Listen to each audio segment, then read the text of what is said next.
আসসালামু আলাইকুম। আপনারা সবাই কেমন আছেন? মাছ, মাংস, ডিম কিছুই লাগবে না যদি থাকে এই সবজিটা। আর রুটি, পরোটা, ভাত জমে যাবে এবং কবজি সহকারে খাওয়াও যাবে। আর আমার রেসিপি ভালো লাগলে অবশ্যই চ্যানেলটি সাবস্ক্রাইব করতে ভুলবেন না এবং পেজ থেকে দেখলে অবশ্যই পেজটি ফলো দিয়ে রাখবেন। তাহলেই কিন্তু মজার মজার রেসিপি দেখতে পাবেন। তো শুরু করা যাক। প্রথমে আমি নিয়ে নিয়েছি ধুমা বা ধুন্দল কিউব কিউব করে কেটে নিয়েছি। তারপরে দিয়ে দিচ্ছি 2টা পটল, 2টা কাঁকরোল, সবগুলোই আমি কিউব করে কিন্তু কেটে নিয়েছি, আগেই বলে দিলাম। তারপরে দিয়ে দিলাম আমি মিষ্টি কুমড়া, পেঁপে, গাজর কিউব করে কেটে নিয়েছি। এবারে দিয়ে দিচ্ছি আলু কিউব করে কেটে নিয়েছি। আপনারা কিন্তু আপনাদের পছন্দ মতো সবজি নিয়ে নিতে পারেন। আমি আমার বাসায় যে কয়টা ছিল সেই কয়টা সবজি দিয়েই করেছি। তারপরে দিয়ে দিলাম আগের দিন রাতে ভিজিয়ে রেখেছিলাম বুটের ডাল। বুটের ডালটাও আমি কিন্তু ধুয়ে দিয়ে দিলাম।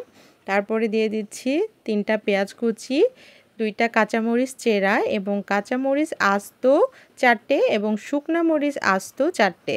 দিয়ে দিচ্ছি আদা রসুন বাটা মিলে 1 চা চামচ, মরিচের গুঁড়া 1 চা চামচ, হলুদের গুঁড়া হাফ চা চামচ, জিরা ধনিয়ার গুঁড়া 1 চা চামচ। ও হ্যাঁ, ঝালটা কিন্তু আপনাদের প্রয়োজন মতো অবশ্যই কম বেশি করে নেবেন, কারণ ভাতের সাথে হলে ঝালটা একটু বেশি লাগে, রুটি বা পরোটার সাথে হলে কিন্তু ঝালটা একটু কমই লাগে। তো লবণ এবং ঝালের জিনিসটা আপনারা একটু কম বেশি করে নেবেন। তারপরে এবার সব মশলা দিয়ে আমি হাত দিয়ে চটকিয়ে মাখিয়ে নিলাম সবজিটা। মাখানোর পরে আমি পানি দিয়ে দিচ্ছি 2 মগ। আপনারা চাইলে 3 মগ, আপনাদের সবজি যতটুকু পরিমাণে হবে সেদ্ধ হতে যা লাগবে ঠিক সেই পরিমাণে পানি দিয়ে ঢাকনা দিয়ে ঢেকে এটা সেদ্ধ করে দেবেন। একটা জিনিস কিন্তু আমি একদমই ভুলে গেছি, কী জিনিস বলুন তো? লবণ। যখন আমি চড়িয়ে দিয়েছিলাম তখন ভাবছিলাম লবণটা আমি দিইনি। লবণটাও দিয়ে দিলাম পরিমাণ মতো। দিয়ে এবার সুন্দর করে যতক্ষণ পর্যন্ত না আমার সবজিটা সেদ্ধ হয়ে যাচ্ছে ততক্ষণ পর্যন্ত আমি এটা জাল করতে থাকবো। আপনারা চাইলে কিন্তু সব মশলা দিয়ে যদি সময় কমাতে চান তাহলে কিন্তু প্রেসার কুকারেও 1টা থেকে 2টা সিটি দিয়ে নিতে পারেন। এটা হচ্ছে অপশনাল। চাইলে এভাবে করতে পারেন, চাইলে সিটি দিয়েও নিতে পারেন। আমি কিন্তু 2 রকমই করে থাকি। যখন খুবই তাড়া থাকে তখন আমি সিটি দিয়ে নিই, আর যখন একটু হাতে সময় থাকে তখন এভাবে প্যানেই আমি সেদ্ধ করে নিই। যখন সেদ্ধ হয়ে যাবে এবং ঝোলটা একদমই কমিয়ে আসবে তখন আমি বাগার দিয়ে দেবো। বাগারের জন্য আমি আলাদা একটা প্যানে নিয়ে নিয়েছি তেল দিয়েছি আমি এখানে 2 টেবিল চামচ।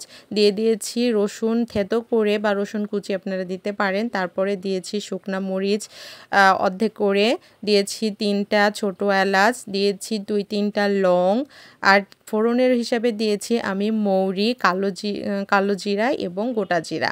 এই সব কিছু আমি সুন্দর করে একটু ভেজে ভেজে নিয়েছি। তারপরে আমি সেই সেদ্ধ করা সবজির মধ্যে দিয়ে দিলাম। আর দিয়ে দেওয়ার পরে কিন্তু আমি চুলাটা একদমই আর জাল করব না, বন্ধ করে দেব এবং ঢাকনা দিয়ে ঢেকে দেব। যদি বাগার দেওয়ার পরে ঢাকনাটা খুলে রাখেন বা জাল করেন, এটার যে একটা সুগন্ধ বা টেস্ট এটা কিন্তু বের হয়ে যায়। তো অবশ্যই আপনারা একদম ঝোলটা আগে শুকিয়ে নেবেন এবং লবণটাও দেখে নেবেন। তারপরে এভাবেই সুন্দর করে বাগার দেওয়ার পরে ঢাকনা দিয়ে ঢেকে দেবেন। তার কিছুক্ষণ পরে পরিবেশন করবেন। আর এতটা সুন্দর হয়েছিল এই সবজিটা খাবার পরে আমার মনে হয় যেন বাইরে থেকে খেলে আর তৃপ্তিই পায় না। মনে হয় যে বাসায় সেই তৈরি সবজিটাই আমার অনেক ভালো লাগে। ইভেন বাসার সবাই অনেক পছন্দ করে। আমার হাজব্যান্ড তো বলে থাকে মাঝে মাঝে এই সবজিটা অবশ্যই আমাকে তৈরি করে দিবা, না হলে কেন জানি আমার রুটি পরোটার সাথে ভালোই লাগে না। ডিম এবং মাছ মাংসকে দূরে রেখে এই সবজিই খাই। আশা করি আপনাদেরও অনেক ভালো লেগেছে। আজকের মতো বিদায় নিচ্ছি। আল্লাহ হাফিজ। আসসালামু আলাইকুম।